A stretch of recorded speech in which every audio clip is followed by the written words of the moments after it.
Next thing we're going to do is drill out these holes. So we just made 8 markings, and we need 8 holes in there. So what's going to go through all these is M5 screws, but if I make M5 holes and anything's off a bit, I'm going to regret that. So I put a 1/4 inch drill bit on here. A 1/4 inch is 6.35 millimeters. And so a 5 millimeter screw will fit in that just fine. It'll still grab on, but there's room to play, room to wiggle. But to make sure I'm extra accurate, typically I use a punch, right? I take a punch, put it on the dot, and whack it, leaving a good divot for the drill to work into. But you can also use a screw. And I have a screw here. So what I'm going to do is I'm going to take the point of that screw, right?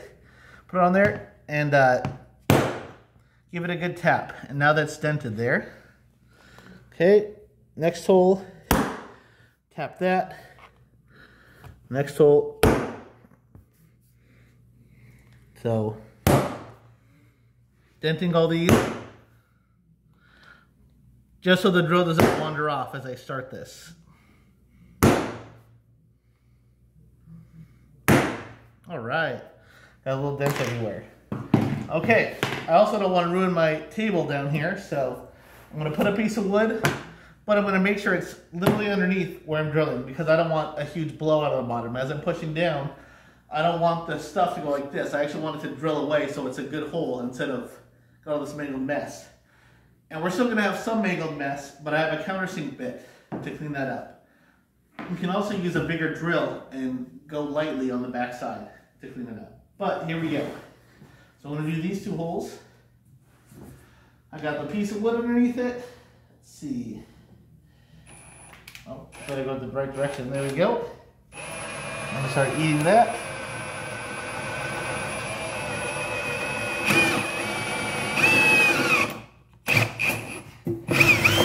Beautiful.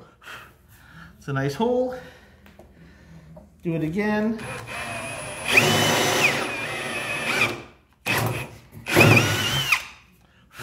Cool. Get that wood centered better. There we go. I prefer it to actually be pushed against the wood, so I'm going to take one more piece and raise it up just a little bit. There we go. So now as I drill, it's flat against the wood. It won't make a ton of blowout. Get that tip and that dent.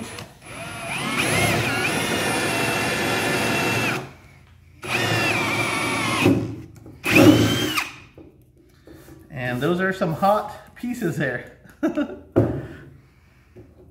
that drill bit's actually getting quite warm.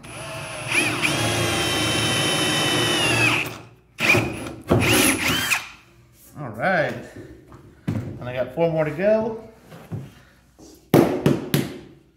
Tap that out. Put it in. Okay, those will all lay flat. See, my drill's looking good still. Lock it into that notch.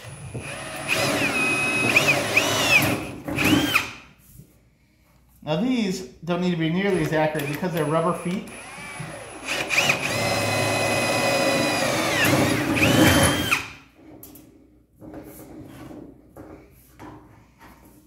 The rubber can bend just a little bit, make it fit.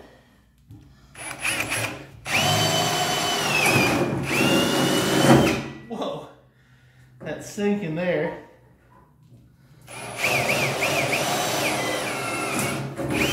All right, so let's gently, I should be using gloves on my hand if I'm going to wipe sharp metal off.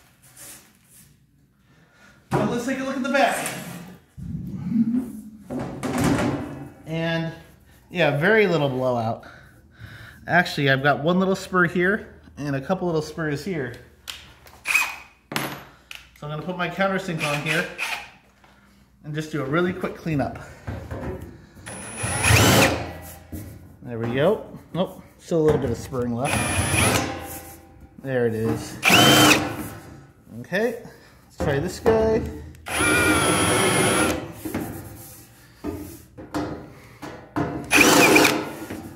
Cool. Actually, this one needs a little bit. That's pretty good, okay. All right. And now we have our holes. Okay. Okay, so next video, we're going to set up a drill press and do the outside ones. Thanks for watching.